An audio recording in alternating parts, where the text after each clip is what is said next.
Boa noite, eu vou falar sobre o ponto alto do positivismo jurídico, o capítulo 13 do livro. O capítulo 13 vai abordar H.L.A. Hutt. Bom, e a teoria do direito como sistema autorreferencial de regras.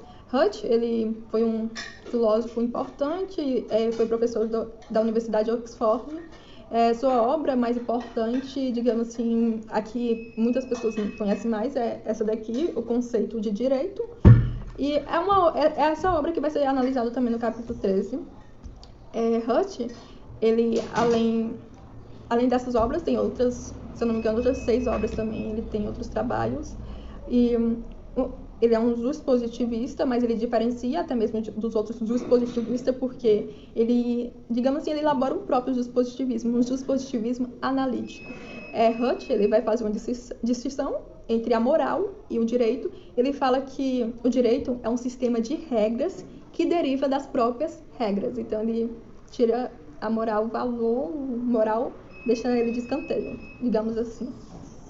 Então, começando aqui, ele fala que em certo momento a sociedade ela vai entrar em tensão com essas regras, porque vai ter uma parte que vai respeitar e seguir essas regras, mas vai ter outra parte que não vai aceitar e seguir essas regras, e assim vai gerar uma tensão. Então, Hutt, ele mistura o positivismo jurídico com correntes amplas da literatura social. Ele vai abordar sobre a estrutura do conceito de direito no prefácio do livro. Hutt, ele fala aqui no seu prefácio do seu livro: meu objetivo neste livro foi aprofundar a compreensão do direito, da coerção e da moral como fenômenos sociais distintos, mas relacionados entre si. Então, ele vai fazer essa distinção entre o direito e a moral, e ao mesmo tempo relacionar entre si.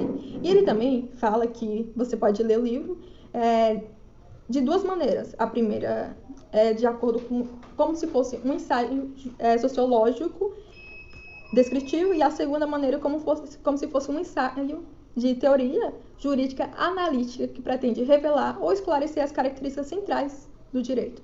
Então, na sua obra, Hutt também, nos primeiros capítulos, ele vai fazer uma crítica John Austin, que John Austin, basicamente, resumindo o seu direito, é comando dado por um soberano sobre ameaça de sanção. Então, Hutt basicamente vai dizer que existem comandos acompanhados de sanção, mas o direito é muito mais do que isso. Então ele vai falar sobre a crítica do modelo de teoria imperativa com base na leitura de John Austin, o Hutt. Em primeiro lugar, ele afirma que Austin foi incapaz de entender a complexidade da legalidade, porque a imagem austiniana do direito é uma imagem de uma pessoa ou um grupo impondo sua vontade sobre outro, por meio de sanções ou comandos. E ele também vai dizer, Hutt vai dizer, eu pegar aqui, eu escrevi um trecho do livro que Hutt diz: comandar significa caracteristicamente exercer autoridade sobre os homens, em vez de ter o poder de infligir danos, e, ainda que possa estar vinculado à ameaça de danos, um comando é basicamente um apelo a não se temer, mas a se respeitar a autoridade. Então, ele também, nesse capítulo, ele diz que Austin diz que os juízes agem como delegados soberanos, e que suas decisões são comandos e tal. E Hutt, ele afirma que nos tempos modernos observamos que o direito é criado por uma variedade de instâncias, e nem todas elas organizadas em forma de uma estrutura hierárquica. Hutt, então, ele vai pegar e vai falar que existem outros tipos de comandos. Então, basicamente esses 3, que é o comando de modificação, de aplicação e de validade. Então, Hutt, ele fala sobre regras primárias, que essas regras primárias vão colocar uma ordem assim, na sociedade por determinado tempo, porque essas regras não falam sobre quem vai aplicar as novas regras e como criar novas regras, quem vai modificar, quem vai extinguir e quem vai validar essas regras. Então, essas regras primárias não falam sobre essas questões. Essas regras primárias basicamente possuem um caráter comportamental e estrutura e organiza as condutas humanas. Então, ele também pega então as regras secundárias.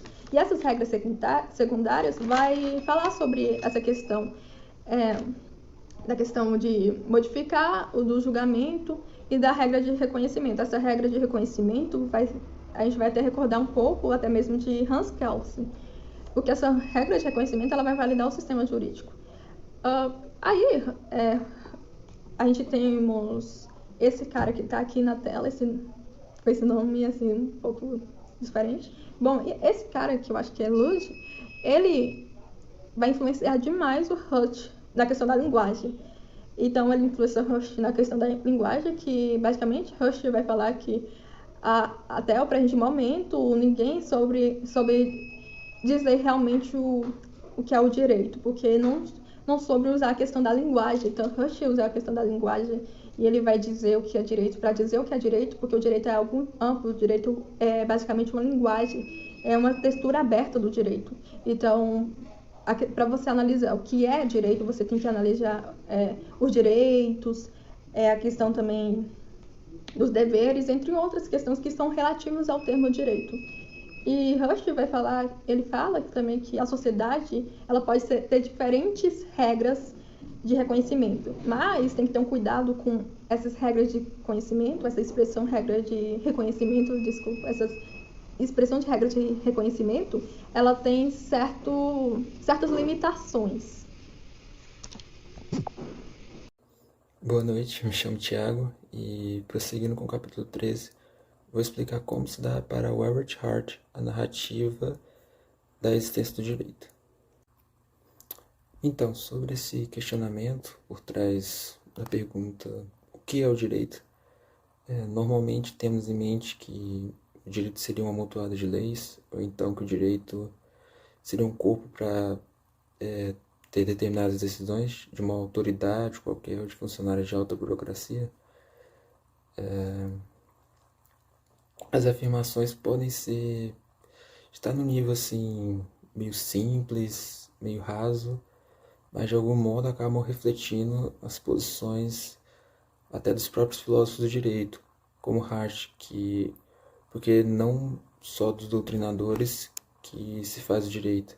Enfim, qualquer leigo pode entender que a palavra lei no Brasil, por exemplo, pode significar que alguma coisa, alguma lei mesmo sucede de algum modo de outros países. Ainda que cada nação ofereça sua própria peculiaridade, temos que ter em mente que assim que algo similar em toda a juridicidade não dá no espaço de uma nação, aliás, Hart, ele sugere que até que a falha é a educação, no caso aqui a educação civil da pessoa, do cidadão de um estado, seja falha, a educação que acabe retirando, que acabe lendo das pessoas a sabedoria, o respeito de que seja do que não seja lícito, do que é lícito, do que é ilícito, de uma forma que o homem seja instruído em uma oração, tipo assim, de que ele deveria compreender, portanto, segundo o próprio Hart, número de regras que proibiriam e acabariam impondo certos tipos de comportamento sobre contaminação de pena. E exige que as pessoas, aquelas que por si são ofendidas, de certa maneira, e ele divide mais ou menos em 5 regras para constituir um poder legislativo para fazer novas regras. Parece sugerir ainda que o fenômeno jurisdicional seria o pressuposto da própria vida jurídica. Ele diz expressamente que quando certos tipos de lei deem aos homens origem para julgar casos, autoridade para fazer leis, e que são criadas um tribunal ou um poder legislativo, que para Hart menoscaba a ideia de, afinal, trilhar algum caminho, por mais que a pergunta seja complexa, por mais que a perplexidade possa aparecer. Sendo assim, o caminho que a gente tem que tomar não é para definir o que é o direito. A parte reconhece que a especulação filosófica já realizada a respeito da natureza do direito teve longa e complicada história. Por outro lado, se posta em uma análise retrospectiva é possível perceber alguns pontos principais para Hart, que são três. Primeiro, a coação, que para fazer o que manda B fazer sobre pena de alguma consequência desagradável. Então, por exemplo, podemos ter um assaltante obriga a vítima a entregar algo. E aí nós temos o verbo obrigar. E dessa forma da obrigação tem a essência do direito, sendo este o ponto de partida para repetir o bastante do direito inglês. Desse direito inglês que tinha uma tese que criticava, segundo Hart, porque ficava um questionamento: como diferem o direito e a obrigação jurídica das ordens baseadas em ameaças e como se relaciona com estas o segundo e o seguinte. A coação da moral, por exemplo, do direito, a moral traz obrigações e deveres e direitos, embora também todos os sistemas jurídicos internos reproduzam a substância de certas exigências morais e fundamentais. O direito seria, assim, um tronco da moral ou da justiça, por exemplo. Com os escolásticos, por exemplo, poderia ser criticado o segundo. Sendo assim, para Hart, diante dos exageros de frases como a lei é injusta, não será que ela é injusta, porque nós temos leis positivas e injustas que continuam sendo leis e que trazem uma carga mandamental. Hoje em dia, o mesmo que a gente tem no direito constitucional, no direito que repercute não só nas nossas vidas. E enfim, o terceiro ponto, que seria o problema da regra. Não é difícil aceitar que um sistema jurídico tem regras, mas é oportuno perguntarmos primeiro o que são regras. O melhor da letra, o que são regras e o que significaria dizer que a regra existe. Temos os tribunais, por exemplo, e na realidade as regras estão no fingimento, são os questionamentos do direito, e não é suficiente que grande parte das pessoas obedeçam a uma regra para que se logre o conceito de direito, e resta saber qual o hábito de uma regra e qual é o hábito desprovido da força linguística de ter o dever de realizar o cumprimento de uma regra. Seria um ter de dever ou ter de dever de, que vem de must, should e ought do inglês. Geralmente se explica Hart e os autores afirmam que o descumprimento do dever jurídico ou ao dever jurídico deixarem o dever jurídico de um descobrimento ao dever jurídico descamba numa sanção oficial e que afronta ao dever não jurídico, entre aspas, podemos dizer assim. Gera somente uma reação socialmente hostil. Isso é bastante frequente mesmo em alguns manuais de teoria geral do direito. Explica Hart. Que a questão que se coloca aqui é saber o que há na regra, além da sanção, a crítica, além da censura moral e além do hábito